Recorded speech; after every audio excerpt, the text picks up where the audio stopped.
The 2011 accident at the Fukushima nuclear plant was one of the worst in history. Decommissioning the reactors is estimated to take 40 years. But the plant's operator is facing a serious problem securing enough workers for this. Some can no longer continue to work due to prolonged exposure to radiation, while others are leaving because of deteriorating working conditions. These days, one worker or another leaves the plant each day.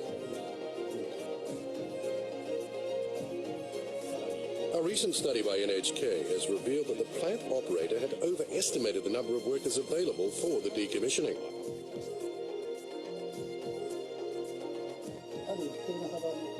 Some factors are uncertain, and in the long run, we may have some difficulty securing enough workers for the operation. Today, we'll see what's needed to guarantee a stable workforce in order to safely decommission the nuclear reactors.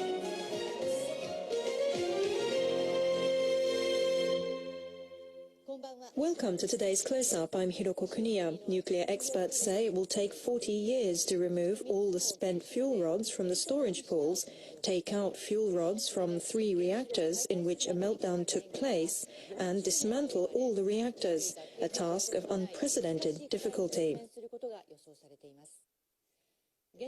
About 3,000 people currently work at the plant each day. Some are being forced to leave because their accumulated amount of exposure to radiation has exceeded the legal limit. The operator, Tokyo Electric Power Company, needs enough experienced workers until the end of the 40-year decommissioning process. But these days, many are leaving, and this is causing anxiety. Will there be enough workers to complete the operation? Tokyo Electric, or TEPCO, has a legal responsibility to decommission the reactors. It has maintained that there is no shortage of workers and that there won't be for at least 5 more years. But an NHK investigation has shown that the number of workers TEPCO claimed to have secured was not quite credible. This is the contract system for the decommissioning. TEPCO hires 30 major companies on contract who then give the work to more than 300 subcontractors. An NHK crew interviewed workers from more than 50 contractors and subcontractors, as well as those from TEPCO, to find out about the working environment and why so many are leaving the plant.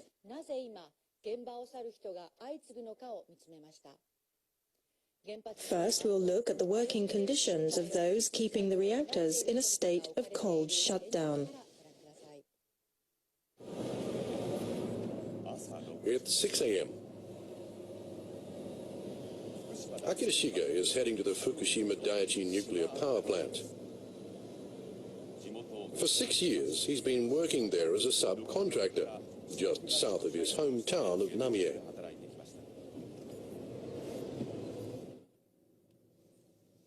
The morning commute is a 2-hour drive. The slow traffic is normal.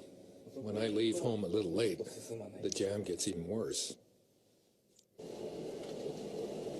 During the 20-kilometer journey, Shiga stops by at this facility to pick up protective clothing and a full-face mask.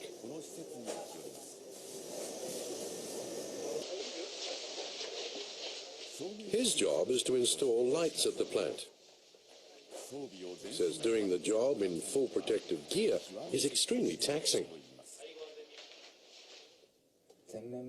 When we work at places with high radiation levels, we're sometimes required to run with our faces fully covered. It's impossible until you get used to it. In the summer, we need to rest every 30 or 60 minutes. Otherwise, we'd collapse.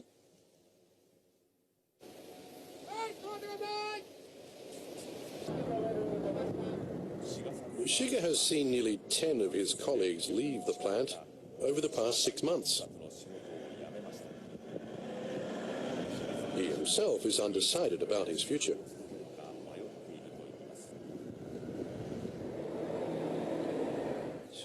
Are you going to stay? I don't know. Sometimes I feel I should just leave the plant and find work elsewhere. But then I start feeling sorry for my friends who are striving to rebuild our hometown.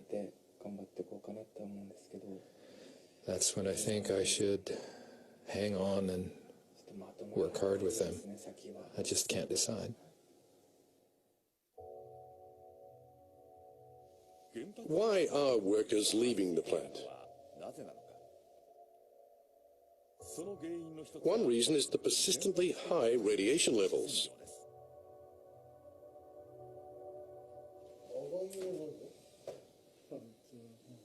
A local contractor let us see the situation for ourselves. The contractor installs equipment at the plant to decontaminate radioactive water.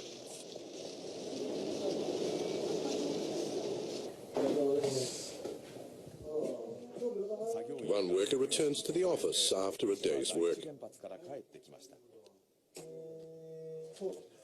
Your level of exposure? 0.02 millisieverts. The contractor keeps track of the exposure levels of all its workers.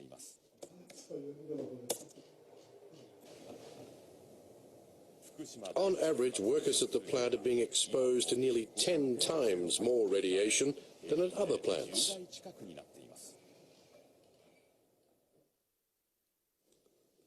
The government limits workers' exposure to 50 millisieverts per year, or 100 millisieverts in 5 years.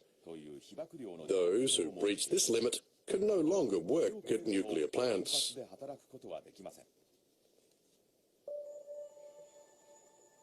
The contractor had no choice but to ask 2 employees approaching the limit to leave the plant.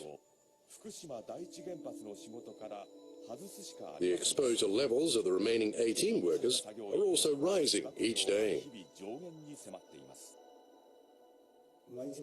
It's like walking on a tightrope every day. Many workers quit or ask to be transferred to another job. It probably can't be helped. I understand, but it's hard to keep things going.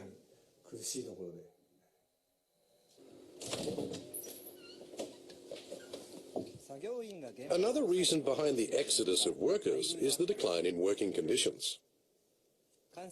This man in his 40s from Western Japan has been working for a subcontractor at the plant since fall last year. Initially, he earned just over $3,100 in monthly take-home pay for putting in 5 days a week, but this amount was slashed to about $2,500. This past August, the man's employer asked him to leave a hotel that had been offered as accommodation and to pay for all his living expenses. It's harsh, because the work I do is abnormal. The plant remains stable only because people like me are giving themselves up for the job.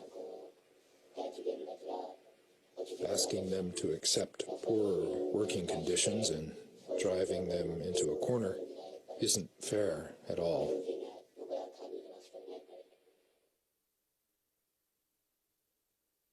The man and 10 of his colleagues quit in September, feeling that they no longer deserve the high risk of radiation exposure with the cuts in pay and perks. What's behind the decline in working conditions? We surveyed 28 firms that contracted work from TEPCO and received a response from 15. Results showed that the price per contract for decommissioning and other work was going down.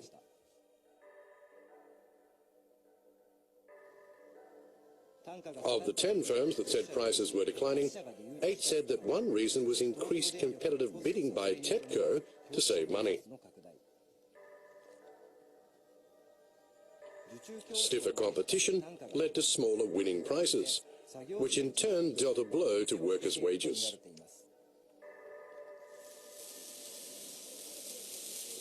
The effects are felt among subcontractors too. This firm had been undertaking work at the plant since the time of its construction.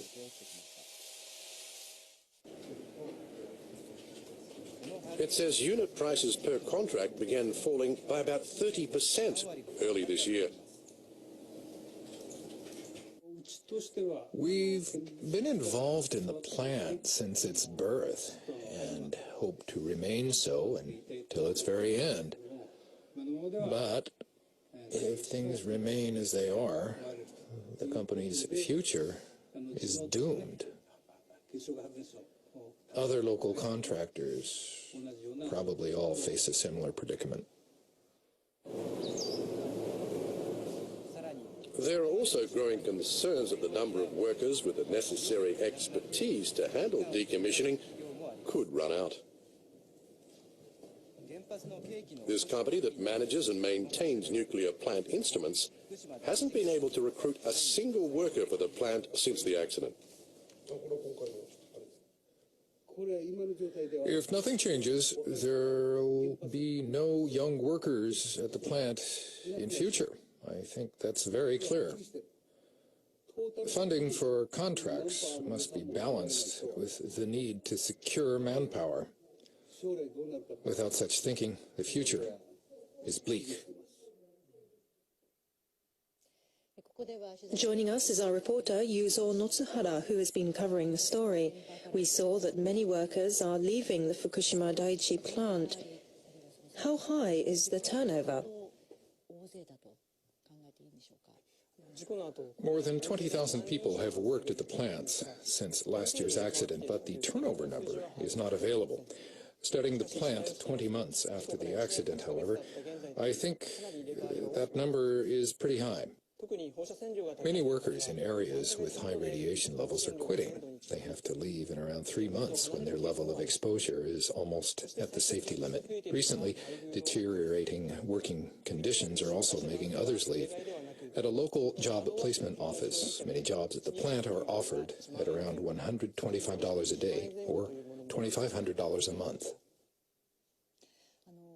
One worker in the report said the plant is under control thanks to his and his colleagues' efforts. He said it is hard to feel motivated in such a risky environment while working conditions are deteriorating. Does he represent the voice of workers there? Most workers at the plant come from Fukushima Prefecture and take pride in protecting their communities by working there. But after months of grueling work, they are running out of reasons to stay. Workers in decontamination jobs will receive a daily government allowance of $125 on top of their wages. In some cases, total payments are higher for decontamination workers than those working in a radioactive environment.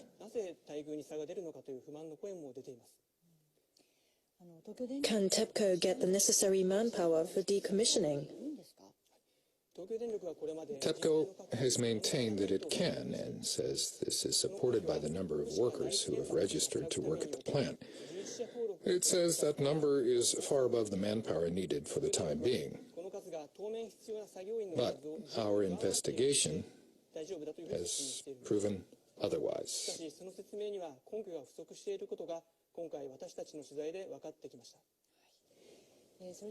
Now let's see how TEPCO views the prospect of securing enough workers.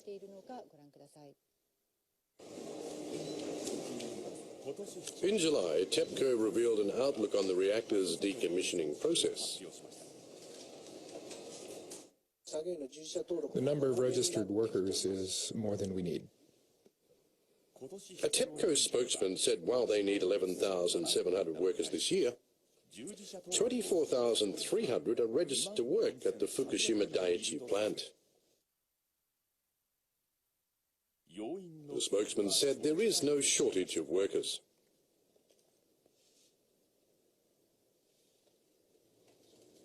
However, the amount of work that needs to be done at the plant is increasing steadily.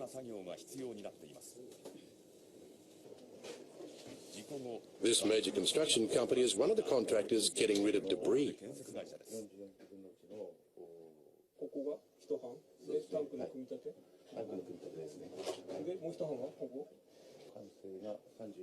TEPCO has given it another job.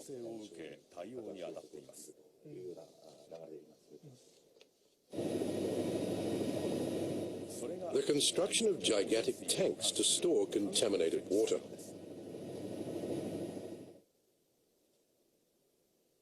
Contaminated water is accumulating on the underground floors of buildings that house the reactors. It must be pumped out and stored elsewhere. We sometimes had to work around the clock to meet the deadline. We had to gather workers from all the branches and make them work by rotation to complete the mission on time.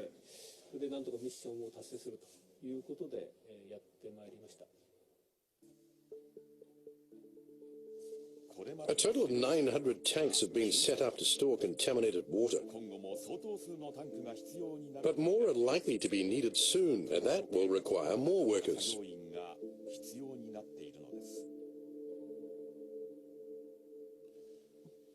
How many people work at the plant each day?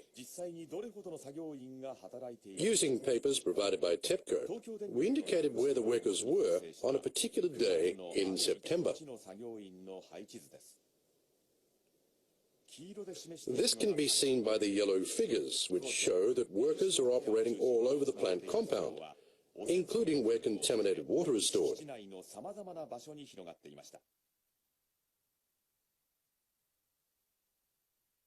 According to the layout, TEPCO needs 3,000 workers each day. The utility recalculated the number of workers needed in a year, taking into account the increased amount of work and people leaving due to radiation exposure. The figure came to 18,000. This is about 6,000 more than the 11,700, the figure previously cited by TEPCO. Looking further into the matter, we found something surprising.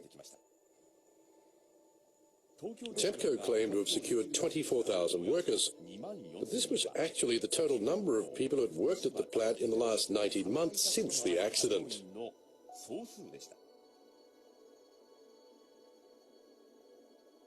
Of the above figure, 16,000 had ended their registration, with only 8,000 still registered as of October.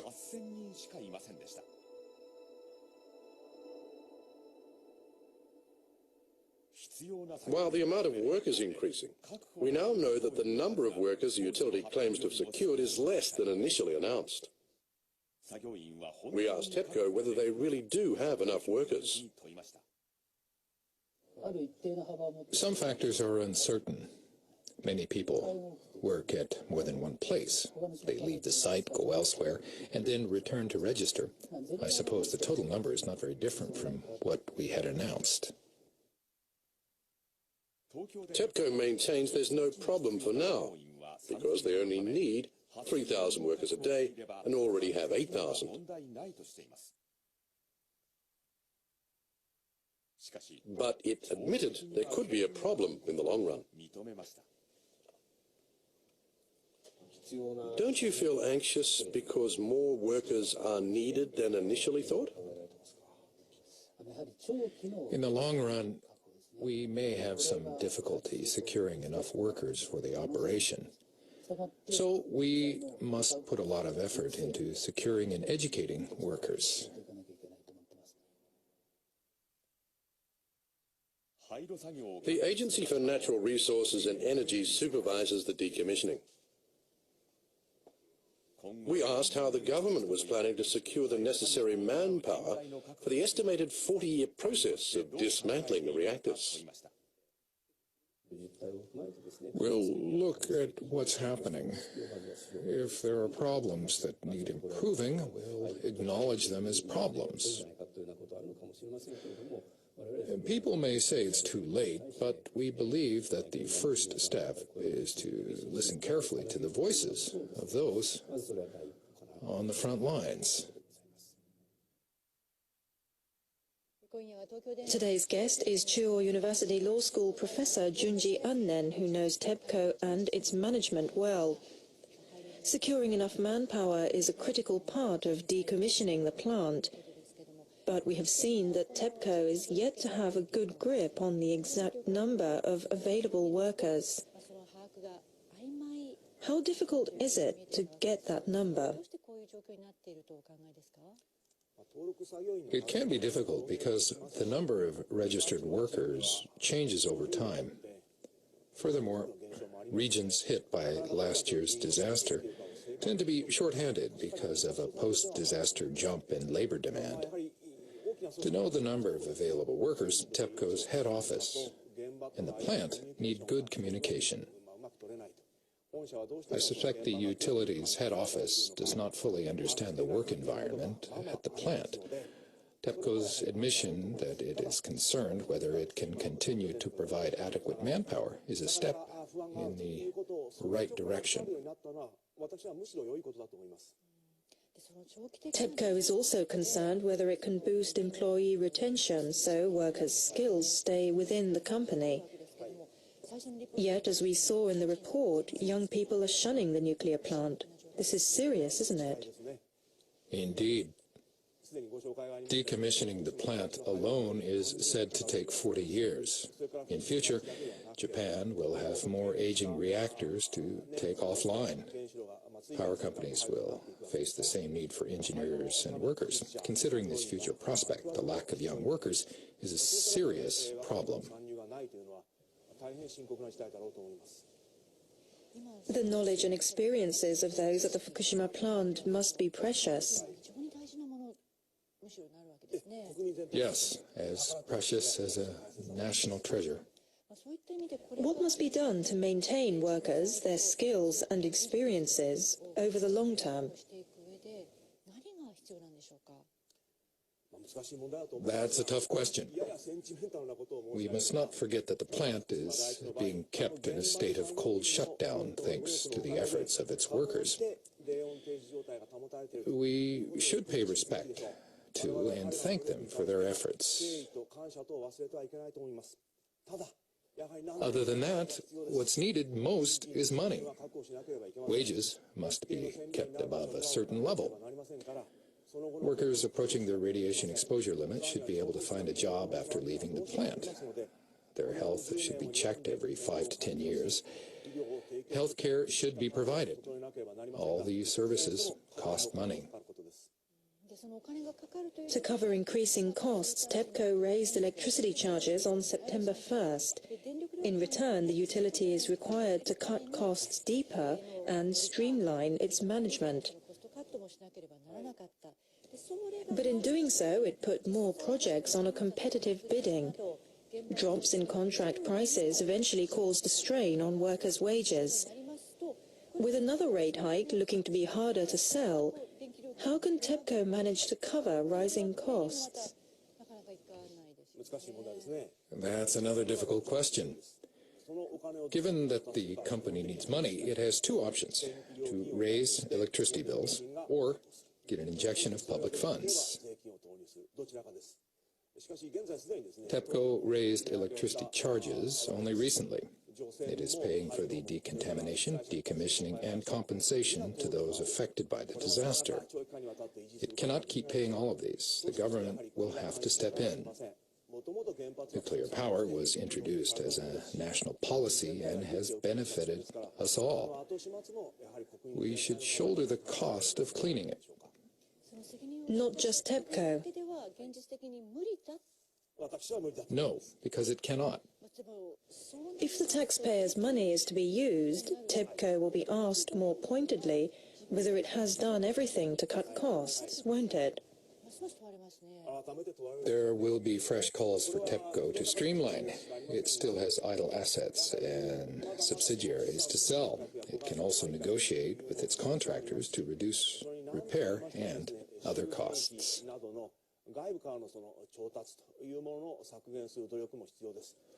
What's more, it should consider ways to purchase cheaper fuels, which make up the largest proportion of its costs. I guess the government's stance on the matter will also be called into question if it is to step in. This is a national issue. The government should present a clear vision of its nuclear policy and explain where the plant's decommissioning fits in. We cannot wait any longer. I see, so discussions should start now. Thank you very much for joining us. Professor Annen gave us his insight into workers leaving the Fukushima nuclear plant.